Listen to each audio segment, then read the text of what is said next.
Hello everyone, welcome to my YouTube channel. आज मैं आपको एनसीईआरटी मैथ्स क्लास 6 एक्सरसाइज 5.4 से इसका क्वेश्चन 8 कराऊंगी। देखिए क्वेश्चन 8 है, find the measures of the angle shown in each figure. First estimate with your eyes and then find the actual measure with a protractor. ठीक है, यहाँ पर जो भी फिगर्स बने हैं ये प्रोटेक्टर के अंदर ही बने हुए हैं। ठीक है, आपको पहले इनको एस्टिमेट करके बताना है।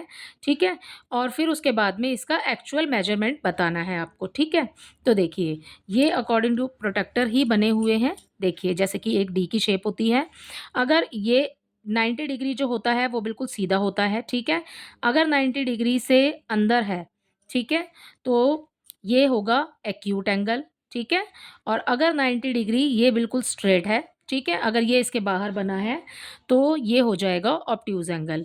तो हम मेजर एस्टिमेट जो कर सकते हैं, हम मेजरमेंट में ये बता पाएंगे कि this is acute angle, obtuse acute, and this is also obtuse angle. ठीक है, तो अब हमें बताना है यहाँ पर एक्चुअल मेजरमेंट। ठीक है, तो अब देखिए हम इसको डी से ना नाप लेते हैं।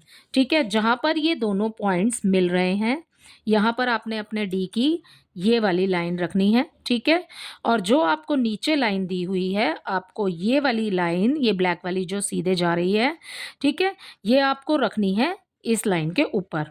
ओके, तो अपने डी को पहले रखेंगे हम।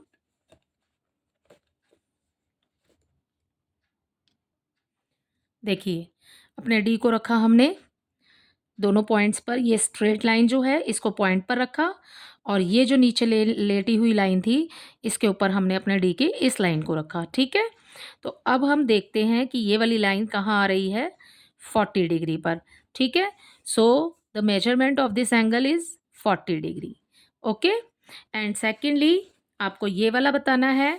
ठीक है, तो देखिए इसके ऊपर भी आप जहाँ पर ये दोनों पॉइंट्स मिल रहे हैं, आप यहाँ पर अपने डी को रखेंगे, इस लाइन को, ये वाली लाइन सीधी। ओके, और ये अब आपको ऑब्ट्यूज एंगल है, ये आपको दिखा रही है यहाँ पर 130 डिग्री। तो ये एंगल हो जाएगा 130 डिग्री, राइट।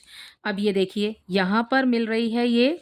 ओके, तो आपको अपने डी को इस तरीके से रखना है इस बुक में।